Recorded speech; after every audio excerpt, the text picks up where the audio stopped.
মানে এর পথে সুন্দর বউ তো না থাকলে এর পূর্ণ হবে না রে বাচ্চা। আর আমার ওই সারা রঙের চলো কোনো পূর্ণ হবে না। তাই তুমি ওই ফেলে বলে ধরতে বলছি না, এর বউটা কোথায় আছে কাজ জন্য ভেজেছে ওই সেটা উদয় বল করে আমি বুঝলে।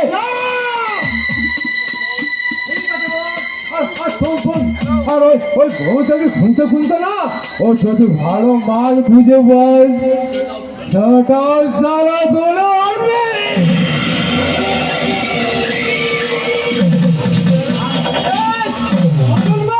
আজ থেকে তুমি ডাক্তার হয়ে না